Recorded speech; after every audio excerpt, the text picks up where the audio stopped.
Hi guys, welcome back to my YouTube channel. In today's tutorial, I'll be sharing with you how to make a shirt with a Revere collar. If this is something you're interested in learning, keep watching and let's get started.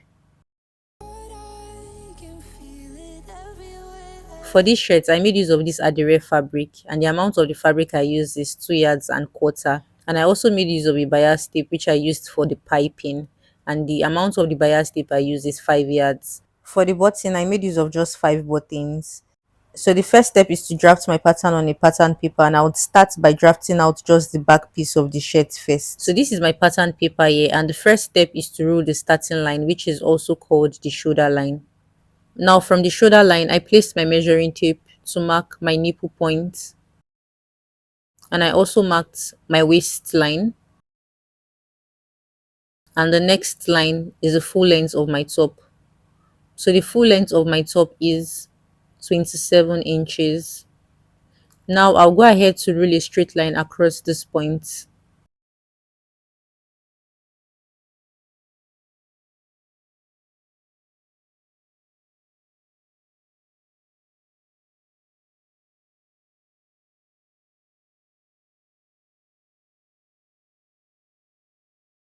Now for the labeling, this is my bust point line, my waistline, and the full length of the shirt. So from the center of the fold on the starting line, I marked my neck width, which is 3 inches. And for the neck depth, I marked 1 inch to connect the neck width to the neck depth. From the center of the fold again, I would place my measuring tape to mark my shoulder measurements divided by 2. My shoulder measurements divided by 2 is 7 inches, but I would add extra 1 inch to that, which would make it 8 inches because of ease. It's a shirt and it isn't supposed to be tight. Now I marked 1 inch below this point, which would be the shoulder slope. And I'll go ahead to connect my shoulder slope to my neck width.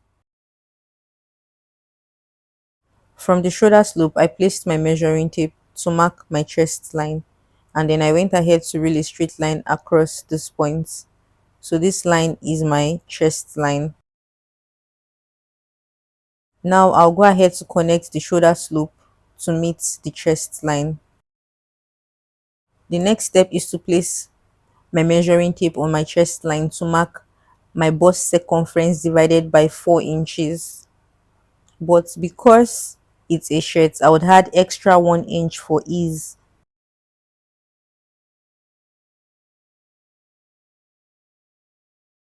The next step is to mark the midpoint of the armhole line to connect these 3 points together using my curved ruler.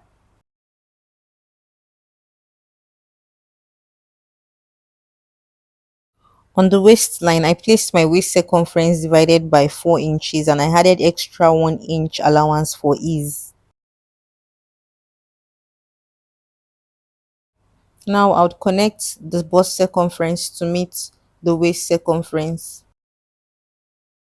On the full length line, I placed my hip circumference divided by 4 inches, and I added extra 1 inch allowance for ease as well to connect the waist circumference to meet my hip circumference. Once this is done, I'll go ahead to mark 1 inch away from the tip of the full length, and then I would connect this point to meet the full length line. So this would give a little curve. Alright, so this is all for the back piece. I'll go ahead to trim out the neckline, the shoulder, and every other side.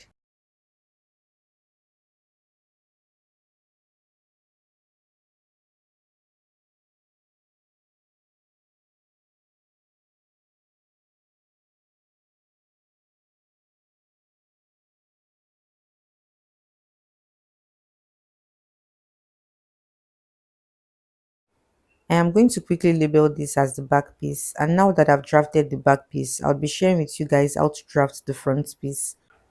The front piece is quite different from the back piece, and this is because I'll be drafting the lapel and collar along with the front piece.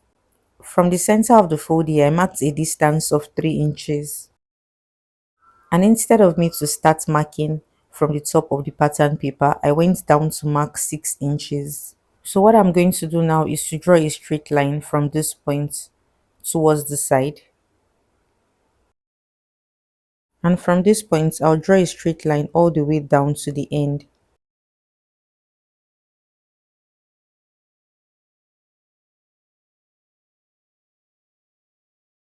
So the top of this line is going to be my shoulder line. I'll go ahead to measure down to my bust point, my waistline, and the full length of the shirt to rule a straight line across this point.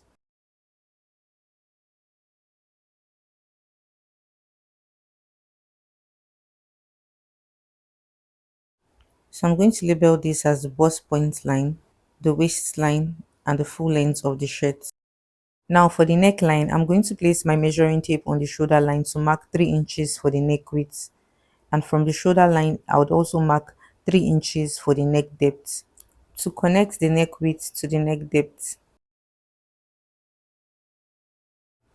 So now from the shoulder here, I'm going to go in by half of my shoulder measurement plus 1 inch, just like I did for the back piece.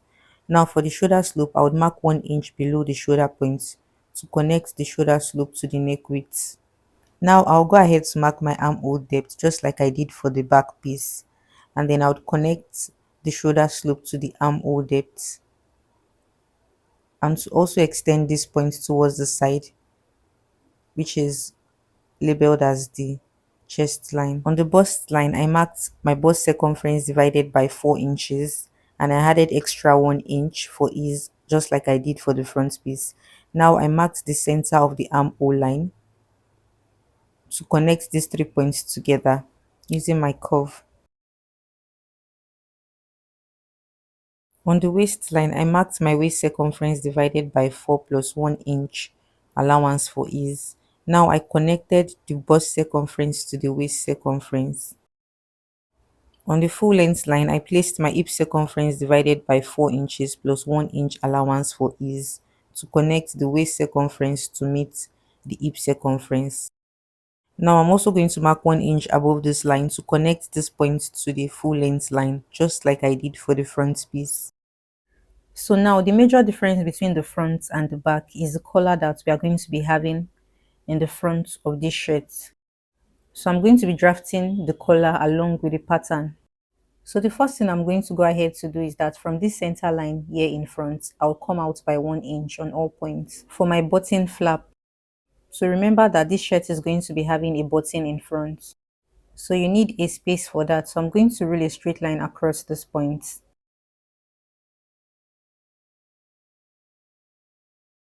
And I'm also going to connect this point into the body of the shirt.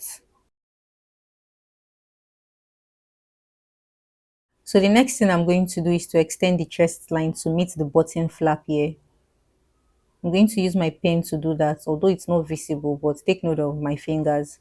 Now I'm going to connect this point into the neckline I've already drawn to form a V shape.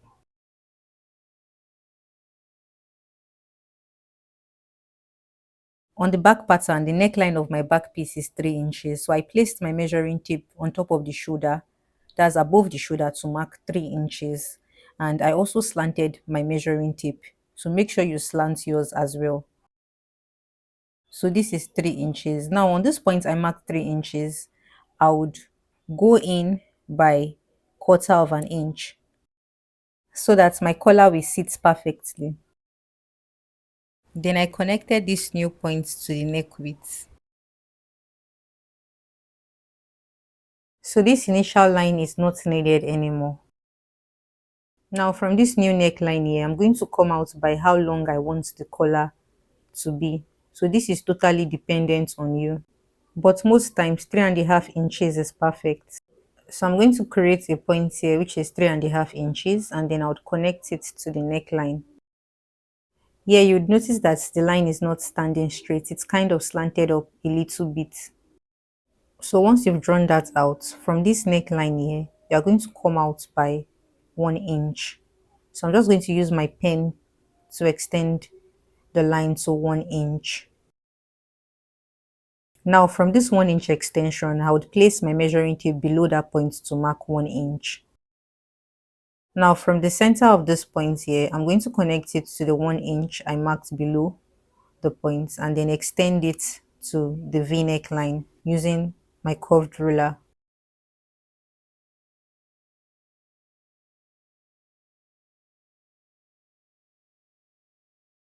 Now from this extension, I would mark 1 inch above that point and then I would connect this new point to meet the neckline here. So I used my curved ruler to connect the neckline to meet this point. So once you've done this, you are going to use your curve to connect from the top of the collar to the bottom like this. So now this is how to go about drafting out a shirt that has the Revere collar. Now I'll go ahead to cut out these pieces.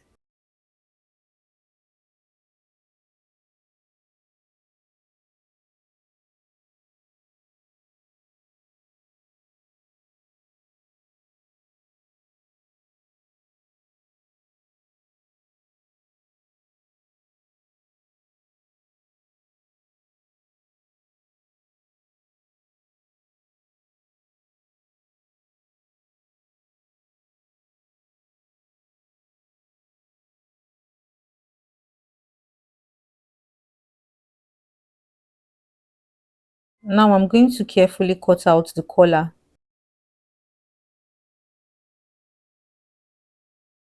So when you fold it, this is how it's going to be. So after stitching, you'll have it looking this way and this other side will be coming from the back of the collar.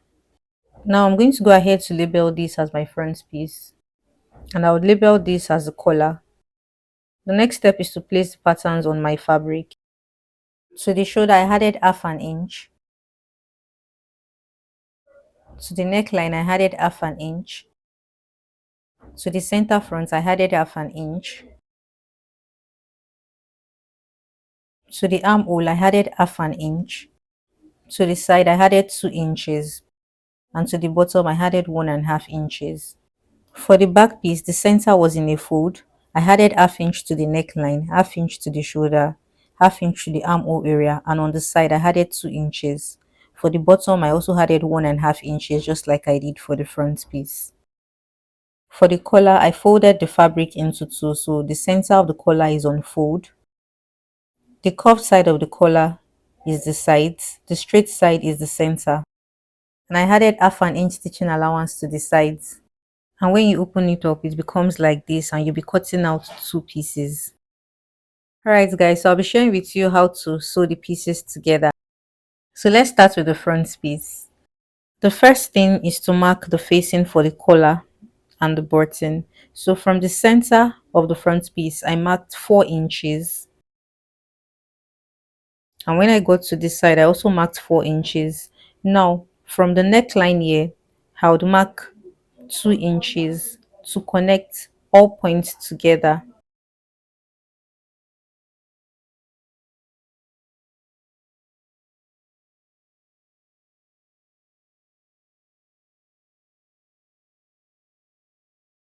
The next thing I did is to place a soft gum stay on this area to cut out the facing. So it's easier for you to cut out the facing using a gum stay because the gum stay is transparent.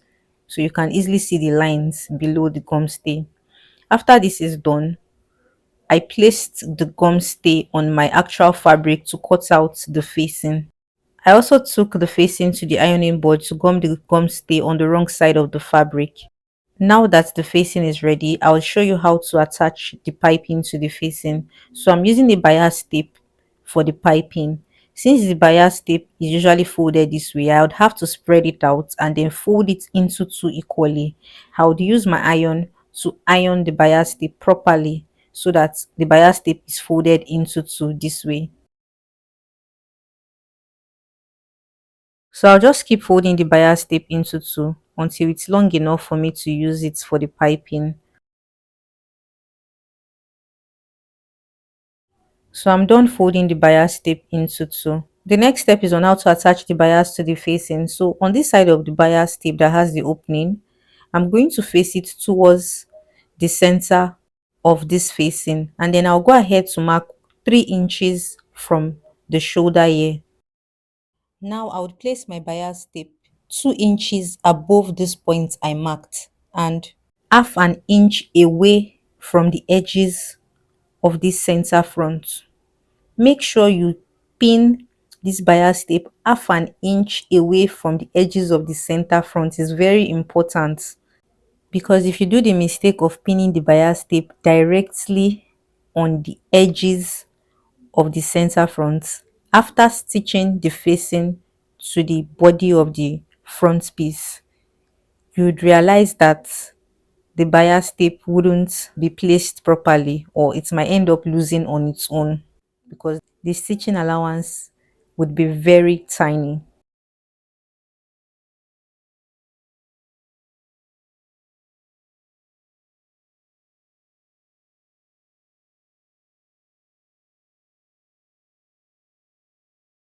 After pinning the bias tape, I'll take the facing to the sewing machine to stitch directly on the edges of the bias tape here. After stitching the edges of the bias tape, it should look like this. Now I'll carefully notch the curved edges on this collar.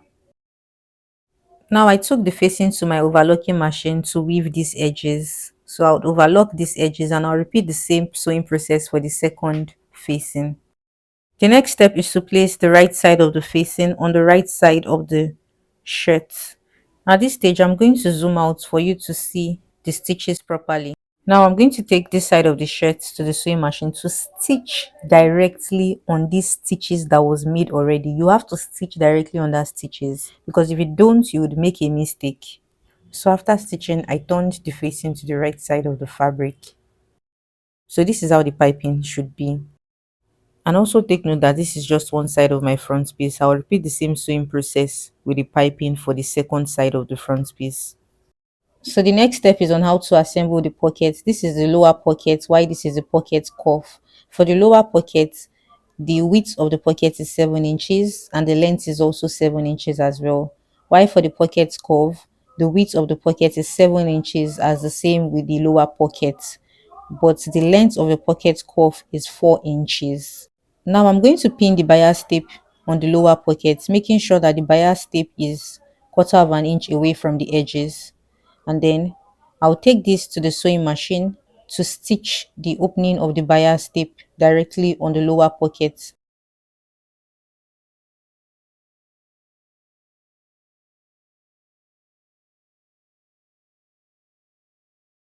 After stitching the bias tape, this is how it should be. Now I'm going to place the right side of the pocket cuff directly on the bias tape here. Now I flipped the pocket to the other side and I'll take this to the sewing machine to stitch directly on these stitches. Now I'm going to spread out the pocket, and then I'll go ahead to fold the top of the pocket cuff inward by 1 inch. To press this down. Now I folded the top of the pocket cuff over right side to right side, making sure that it's a little bit above the bias tape. And I'll take this to the sewing machine to stitch this edge by half an inch and to stitch this other edge by half an inch. After stitching, I'll turn the top of the pocket cuff to the right side of the fabric, and then I would use my pressing iron to fold all the edges of the pocket.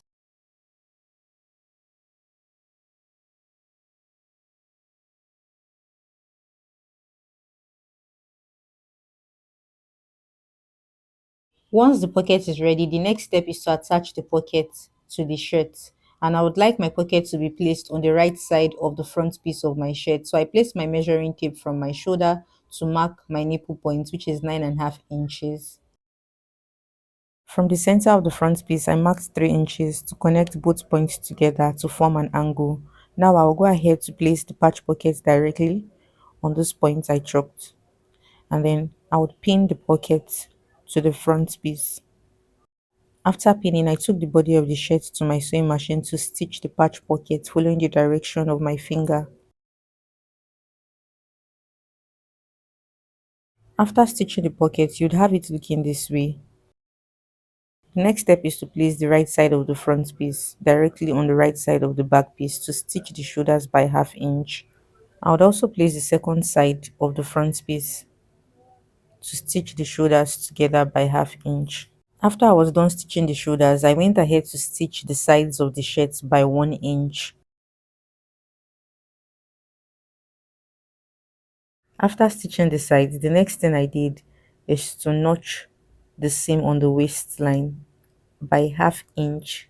This is very important so that the sides of your shirt can relax properly. Now I'm going to turn the shirt to the right side of the fabric, and this is how it should look like. The next step is to make the collar. I have two pieces for the collar. I flipped this piece to the wrong side of the fabric to place a gum stay directly on it. Now for this other piece, I'll be placing the bias tape on the edges. So the bias tape with the opened edges would be facing the curved edges of this collar. Remember to place the bias tape 1/4 inch away from the edges. So I'm just going to pin this around curved edges of the collar.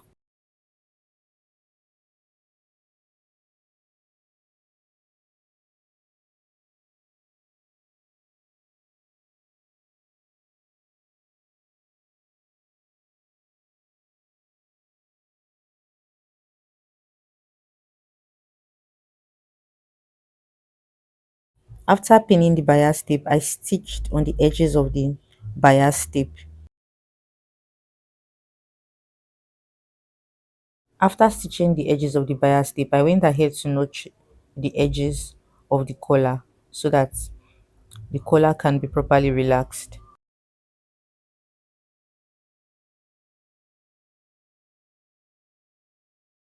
Now this is the collar with the paper stay. I flipped it to the right side of the fabric, and I'll be placing the right side of the second collar directly on this collar. I took the collar to my sewing machine to stitch directly on the stitches that was made already. After stitching, I'll go ahead to notch the curved edges of the collar, and then I'll turn the collar to the right side of the fabric. After I ironed the collar, I folded the collar into two equally to notch the center of the collar. Now on this side of the collar without the paper stay, I would place the center of the collar on the center neckline of the back piece to pin together, and I would stitch the neckline by half inch, and I would stop stitching the collar when I get to the piping from the body of the shirt here, and I would also stitch this other side of the collar to the neckline, and I would stop stitching the collar when I get to this other side of the piping here. After stitching the collars, you'll notice that I didn't stitch the collars to the end because I stopped stitching where the piping from the body of the shirt stopped. Now I'm going to go ahead to notch the seams I stitched on the collar so that the collar can relax properly. So now I'll be using the shoulder line as a guide in folding the other side of the collar. So from where I have my shoulder line here, I would mark the point directly on this side of the collar with a gum stay. And I would also mark the other end of the shoulder line here on this part with the gum stay to notch this point I marked by half inch inward. After notching this point, I'll fold in this side of the collar inward, making sure that it covers the seam on this collar. I'll take this to the sewing machine to make a straight stitch from this point to this other point. So after stitching, this is how it would be. And recall that I didn't stitch the ends of the collar. So what I'm going to do is to place the ends of the collar directly on the neckline here. Now when I got to where the collar meets the piping here, I went ahead to place the extended piping from the shirt on top of the collar here so that it creates a corner on this side of the piping. And then I'll go ahead to place the facing directly on it, and I would pin together.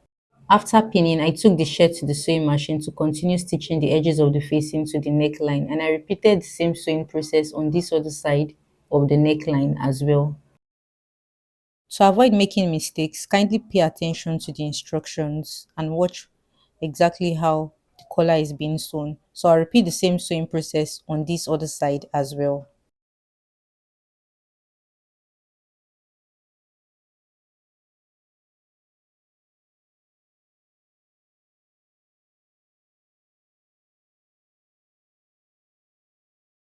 After sewing, I gave the collar a quick press, and this is how it should be. You can see how it came out really nice. And then one more final step to finish up the facing. So where the facing meets the shoulder here, I'm going to fold the edge of the facing in by ½ inch to pin this in place.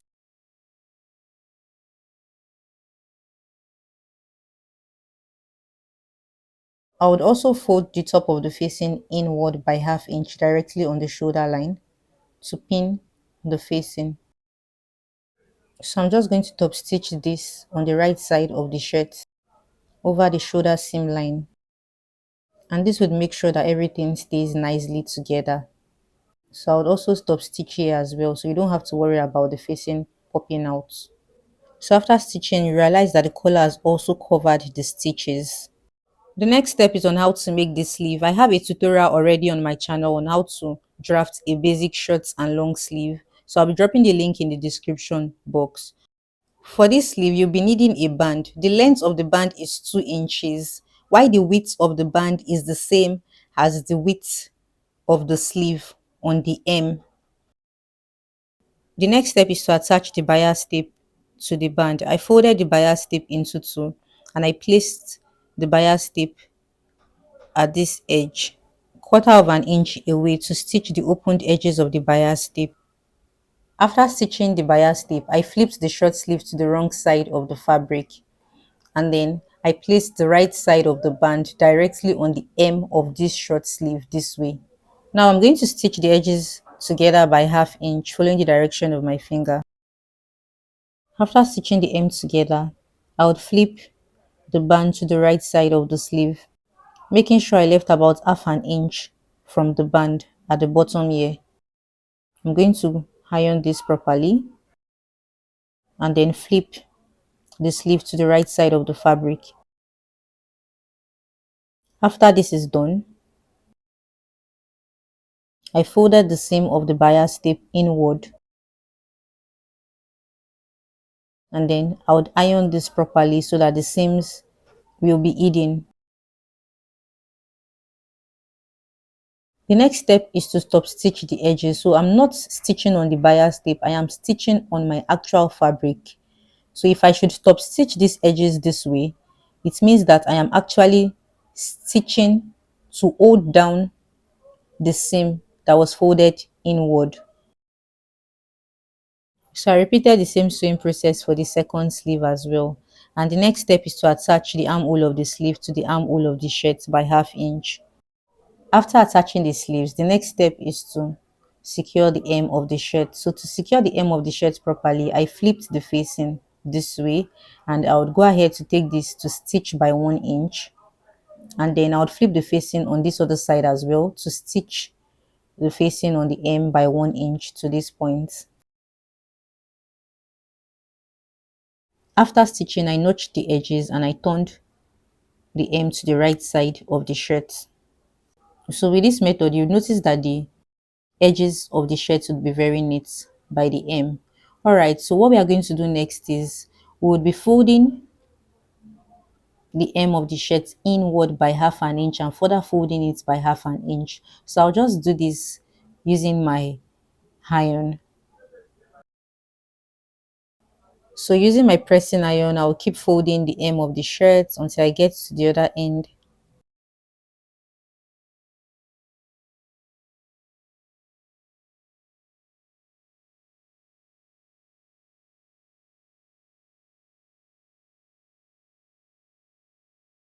After folding the hem, I took the shirt to the sewing machine to stitch the hem by the edges, following the direction of my finger until I got to the other end as well. After securing the hem of the shirt, the next step is to mark the point where you want the buttonhole to be placed. Now on this side of the shirt with the patch pockets, I'll place my measuring tape from the end of the collar here to mark ½ inch away from the end of the collar. Now from this point I marked, I will keep marking a distance of 3½ inches, and that is the point to which the buttonholes will be made.